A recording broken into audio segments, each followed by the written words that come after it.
की कहानी बहुत ज़्यादा इंटरेस्टिंग है, क्योंकि एक ऐसे व्यक्ति की कहानी जिसने अपनी जिंदगी की शुरुआत करी पार्टी में जाकर, और उस पार्टी में पोस्टर तक लगाए दीवारों के ऊपर।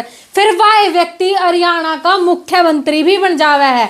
हरियाणा का मुख्यमंत्री, एक ऐसा व्यक्ति जिसने ना तो कदे राजनीति विरासत में मिली, ना मुख्यमंत्री की कुर्सी विरासत में मिली, फिर क्यों कर वह व्यक्ति हरियाणा का मुख्यमंत्री बन जाए। अब हम सब जान तो गए होंगे मैं किसके बारे में बात कर रही हूँ। तो हाँ, आज बात करेंगे हरियाणा के वर्तमान मुख्यमंत्री मनोहर लाल खट्टर के जीवन के बारे में। कड़े तय क्यों करता है, उनके जीवन की शुरुआत हुई क्यों कर वह पार्टी में आए। अच्छा, एक और बात, वह कौन सा मूवमेंट था, वह कौन सा पल था जब उन्होंने अपने घर वाले से कह दिया भाई मन्ना बयान नहीं करवाना, मन्ना तो देश की सेवा करनी है। तो आओ आज उन्हीं के जीवन के बारे में बात करेंगे। हरियाणा के मुख्यमंत्री मनोहर लाल खट्टर के जीवन के बारे में बात करेंगे। कड़े तो उन्होंने अपनी जिंदगी की शुरुआत करी और क्यों कर वह हरियाणा के मुख्यमंत्री मनोहर लाल खट्टर बने, एक आम आदमी जिसने अपने जीवन की शुरुआत मैंने पहला भी बताया फिर बताऊं, दीवारा पे पोस्टर लगा के करी और फिर फाइनली वह मुख्यमंत्री की कुर्सी पर भी बैठे। तो चलो आज उन्हीं के जीवन के बारे में, उनके परिचय के बारे में बात करेंगे। मनोहर लाल के मुख्यमंत्री बनने से लेकर आज तक प्रदेश में यह चर्चा बनी रहती है कि वे पैराशूट से सीएम की कुर्सी तक पहुंचे हैं। आज हम इस रहस्य से पर्दा उठाते हुए बताने जा रहे हैं कि मनोहर लाल बेहद साधारण परिवार से संबंध रखते हैं।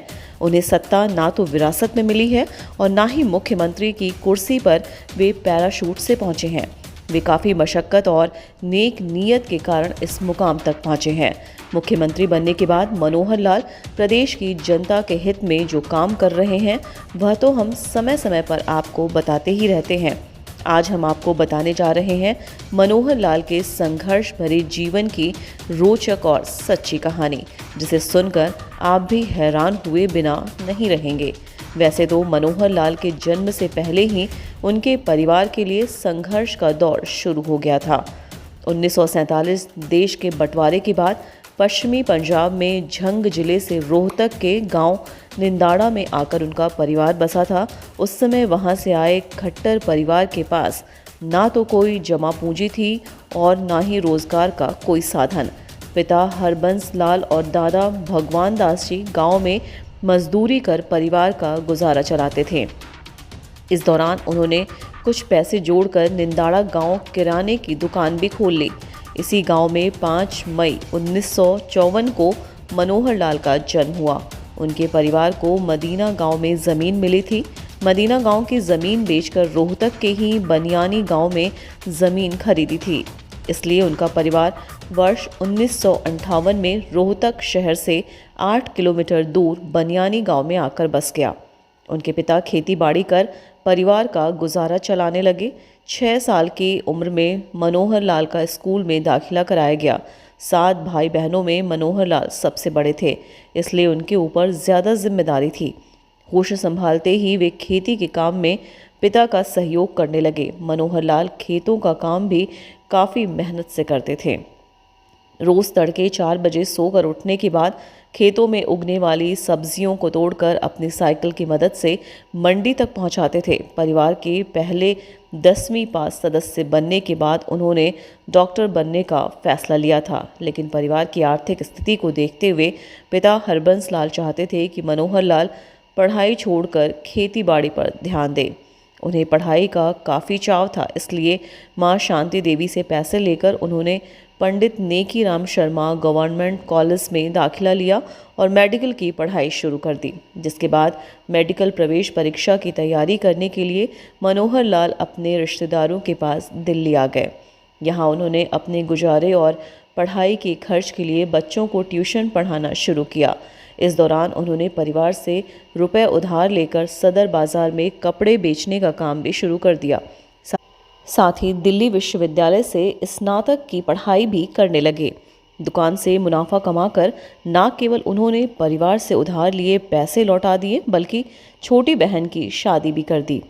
25 से 26 वर्ष की उम्र होने पर परिवार के लोग मनोहर लाल पर शादी करने का दबाव बनाने लगे, लेकिन उन्होंने देश की सेवा करने की बात कहते हुए शादी करने से साफ इनकार कर दिया। वर्ष 1977 में स्वयंसेवक के रूप में मनोहर लाल आरएसएस के साथ जुड़ गए। वर्ष 1979 में मनोहर लाल इलाहाबाद में हुए विश्व हिंदू परिषद के समागम में पहुंचे, जहां वे अनेक संतों और संघ के प्रचारकों से मिले। वर्ष 1980 में उन्होंने आजीवन आरएसएस से जुड़ने और शादी न करने का फैसला अपने परिवार को सुनाया। इनके इस फैसले का परिवार वालों ने काफ़ी विरोध भी किया, लेकिन उन्होंने अपना फैसला नहीं बदला। आरएसएस के प्रचारक के रूप में उन्होंने लगातार हरियाणा के अलग अलग हिस्सों में जाकर खूब मेहनत के साथ काम किया। इस दौरान देश के किसी भी हिस्से में आपदा होने पर मनोहर लाल अपनी टीम के साथ तुरंत मदद के लिए मौके पर पहुंच जाते थे। उनकी मेहनत को देखते हुए आरएसएस की तरफ से उन्हें सक्रिय राजनीति में आने का मौका दिया गया। 14 वर्षों तक आरएसएस के लिए काम करने के बाद वर्ष 1994 में बीजेपी में शामिल हो गए और उन्हें हरियाणा बीजेपी में संगठन मंत्री की जिम्मेदारी सौंपी गई, जहां उन्होंने बीजेपी के लिए राजनीतिक सूझबूझ का खूब कौशल दिखाया। इस दौरान उन्होंने देश के अलग अलग जगह गुजरात, हिमाचल प्रदेश, उत्तर प्रदेश, झारखंड और छत्तीसगढ़ में बीजेपी की मजबूती के लिए खूब काम किया। वर्ष 1996 में बीजेपी ने बंसीलाल के नेतृत्व वाली हरियाणा विकास पार्टी को प्रदेश में सरकार बनाने के लिए समर्थन दिया। इसके बाद बीजेपी ने ओम प्रकाश चौटाला को बाहर से समर्थन दिया। इनेलो के साथ हुए इस गठबंधन ने 1999 के लोकसभा चुनाव में हरियाणा की 10 सीटें जीत लीं। वर्ष 2002 में उन्होंने जम्मू कश्मीर में बीजेपी की मजबूती के लिए काफ़ी काम किया।